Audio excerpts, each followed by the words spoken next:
Now what I want to do is I want to chat the break-in. So can I get Slav? Yes. Wakaslava Flame I'm gonna on the mic. swap with Slav. Okay, Comic Fam. I don't think this has actually been done since maybe live show number one. The first live show. So let's everyone in the chat, please. Let me see some hearts or something, some thumbs up for a very good friend of ours, best friend of the show, someone who doesn't get nearly enough credit because he's behind the computer, but he's been here since day one. We got Wakaslava, also known as Slav. Oh my goodness. What's up, my brother? It's been a while. Can you believe it? I would have never thought 2 years ago that you'd be on the mic with me because you told me, you're like, dude, I'm behind the scenes kind of guy. I'm the man in the shadows. The man in the shadows? The talent is always in the shadows. Okay, so Slav, I'm going to give you guys a rundown. Look at the hearts coming in. Thank you so much, G Smokey. Thank you so much. Look at his Geeking Responsibly, pimping out some of the merch. Appreciate it. So Slav has been part of the show since day one. If you go to the very first video of this channel, it's a drone shot in Lake Stevens, and that was one of the first times we hung out, like for like a longer period of time as his friends. Slav's a drone pilot. He's an editor and a good friend of mine. He's a best friend of the groups now. We've been doing this for over 2 years now. We're really lucky to have you. Yeah, it was since day one. We just clicked and it's like, yeah, let's make this, make this happen. It's pretty crazy, dude. You're here. You're like, oh, you're into comic books. Yeah. He came. And we're both from New York also, because you're from Buffalo, New York, and I'm from the Bronx. That's right. It's crazy, man. It's crazy. So you're from New York, but then you moved to Russia for like over a decade. Yeah. And then you came back within the last 3 years because after year one, you met me after I posted to Craigslist begging for help from somebody because I couldn't figure out how to make ComicTom101 a reality because I wasn't equipped to do what we do here today. So this guy shows up at my house. Never met him before. And from then on out, man, that was day one. He started editing for us and we started becoming a team, and now you're here. So the reason why we're chatting about Slav here today is because this gentleman saved your comics, comic fam. They saved MillGeekComics, comic fam. They saved who knows what kind of shenanigans would have happened at the shop had it not been for you. So we're doing this shirt here. If you want to help support what we do, the proceeds of this is actually going to go towards security. It's going to go towards making our operation more secure because we're growing and we just need the help. And clearly we had people break in, and it's one of those, we just hoped it never would happen, but it did. And if it wasn't for the fact that we're so damn busy, it would have been so much worse. But I want to chat with you because you scared them out, man. You scared out 4 intruders who broke the door, broke the glass, shattered it at 4 a.m. at the shop. And they went straight for the offices in shop. They went past comic books. They went past things. They were looking for something. And this was like, we're getting the vibes that it was like they cased the joint. It doesn't make you feel good, comic fam. It makes you feel violated. It's really, it killed creativity for like the whole week. The whole team was shaken up. And we needed to do something. We needed to do something impactful that made everyone feel safe. And the community has come together. They're buying shirts. And the proceeds are all going to help make that happen. So first off, why were you at the shop at 4 o'clock? I want to talk about how this all went down. The prequel to this whole story, like how I was there.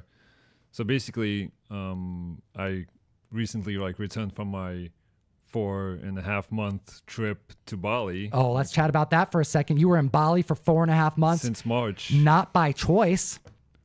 Yes, so they kind of close over the borders, no flights, no anything. So it's yep. I called Tom somewhere around April, and I'm like, dude, I'm gonna be here until July. That happened, man. It was rough. And Comic Fam, you remember, I was at C2E2 covering for CGC. It wasn't just me. It was me and Slav. And right after that trip, I went immediately, just 10 hours later, boom, the plane to Bali. Yeah, we planned the trip. You were already going on Monday. So we told CGC, we got to get home by Sunday night because Slav's got a trip he's doing. He's going to be gone for 2 weeks. And this is a family thing, so he's going. So you went to Bali, and it was that week that I'm like, yo, dude, Emerald City got shut down. We were supposed to do the hosting for CGC, and it got shut down. And I'm worried about the next con. I'm worried about San Diego. And you're like, really? Should I come back? I'm like, well, we got a couple days. Let's see, how things turn out. And those couple days were the days you had, and possibly not even that, were in the location you were in. And yeah, Comic Fam, we've been down in Editor for 4.5 months. I mean, granted, you got a computer and you were able to work over the last couple, like month and a half, but our friend of the show was stuck in Bali, couch surfing, through, what is the app? You're like going through and finding places to stay. B&B, B&B, thank you. Airbnb and stuff. It was crazy. We're worried about you, but you're back. And you came back, and fortunately you came back in time, because can you explain one of the processes that the Comic Fam does not, I don't think we ever really chatted about this on the mic, but as it pertains to the mail call, what is one of the biggest tasks that we have as a group, aside from making content for the community? The assembly. That's like, right. It's being in the comic book shop, for just days. Sometimes to make all this work for you guys. It takes days. All right. It takes days. And what I mean by that is there's a lot of comic books to bag and board. It even becomes like a bit even overwhelming, but at the same time, it's for a good cause. It's like, am I understating it? The task of bagging and boarding, what we have to bag and board for the community. I think after 3 hours, just everything becomes just like a blur. It's like you become like this automated robot. It's like, okay, let's turn up some music, guys. That's right. It's a task, Comic Fam. We are constantly busy, and it's because of that, coupled with the fact that you're jet lagged, like hardcore, right? Oh yeah. It's like this is also like the reason. We're getting to the part, right? Yeah. So since in Bali in Indonesia is completely different time zone, so when it's daytime here, it's nighttime there.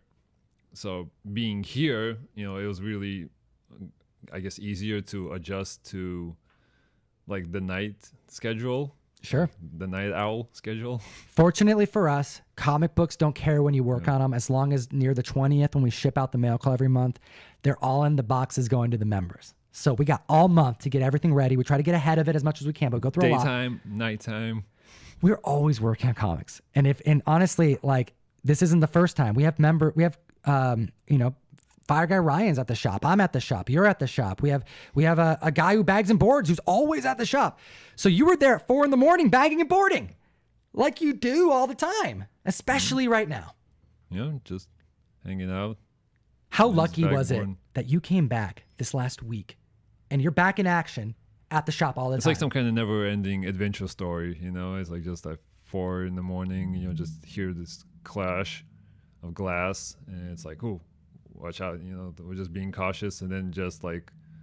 Yeah, let's back it up. You're upstairs. Yeah. You're bagging and boarding. It's 4 a.m. We hear a clash. You hear a like clash. a sound. What did that sound like? Like glass shattering, like something... Really loud? Yeah, I mean, you could hear it. What did you think the first time?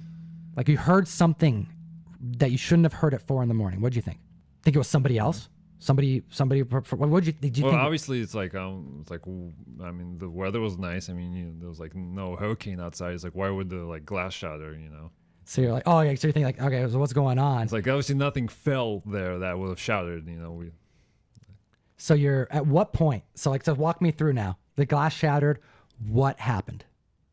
After the glass shattering, there were some voices. It's like, hey, come on, let's go upstairs. I'm like, yeah, I'll go upstairs. And so they knew where they were going. They really didn't take too much time, because the whole process was pretty fast. I think just like less than 10 seconds in, one of them was already running up the stairs. He gets up there. We turn off the lights to make sure he doesn't say anything. Opens the door, and you're like, hey, what are you doing here? Is that what you said? Or did you swear? I think it had more cursing in there. Okay, so if you guys can't tell, Slav is a towering Russian man. This is not somebody who I think... 6'7". He's 6'7". Did you do it in your Russian voice? Was it really a lot of diction behind your Russian accent? Yeah, just a little bit. Yeah, a little bit, or... Just a little bit. And these guys thinking they just ran into I don't even know, man. Russian security. Russian security. Towering over them. Okay, so they opened the door and they walk in on you, bagging and boarding? Just one of these guys. He's like all in the face mask and everything, in the jacket. Yeah, these guys are all dark. done up. They had we have you check out the camera shots that we have, but they were in a cargo van. This was all planned. So yeah, so basically he just went up there. He opens the door, like some guy all in just like dark figure. Because he's like wearing a bunch of stuff. And then basically he would just tell me, he's like, hey, what the hell, you know? And he just like in the Scooby-Doo scene, he's like, and then he just turns around. He probably just fell down the stairs or something, because I think we started him like Really bad. Really bad. You should, like, when you look over The footage, you could see how he just like a freaking lightning, phew, into the van. Amazing, dude. It's so crazy. I couldn't believe that this happened, Comic Fam. I woke up the morning of to messages from my friends going, dude, MillGeek got broken into? And I'm thinking, what the hell happened? Oh my gosh, I look at MillGeek on Instagram. I'm looking at a broken glass. I'm thinking, oh no, this is exactly what I was worried about. Like, we have security, but you know, and we went downstairs, like we checked it out. Yeah, there was like broken glass. We also checked like around all in the rooms, so no one would have hid there. You know, you never know. So I mean, I always thought about like maybe like if I was a little bit faster, maybe I would got the keys to my car and like did some GTA and just like gone after them or something. But reality hits. And it's better to be safe. You don't know what they have, like don't go running after people, like especially if you don't know like what they have on them and how many of them are there, because we only heard the sounds and we only saw one person. It's only after like when we looked the tapes, we were, it's only just 3 guys there. But in reality, like you never know. So don't play superhero, in real life. Words of wisdom from Slav, the video editor. I appreciate you sharing the story. Thank you for keeping everybody safe, and keeping the comics safe. I know it wasn't like intentional. You were trying to just get these guys out and you were reacting, but the fact that you were doing something for the community, part of this team, it made a big difference. And with the community's help, they're changing the show like for the better, because the more secure of an operation we have, the more our vision, like our big vision of this, to just continue to provide the most quality in our boxes with the best comics, the expensive comics, variants. You guys send out some really cool stuff, guys. Like, really appreciate it. Like, I'm just watching this, I'm like, whoa. It's crazy, man. It's been a crazy couple of years, dude. Still a lot of craziness ahead of us. Oh, well said, man. Thanks for being on, brother.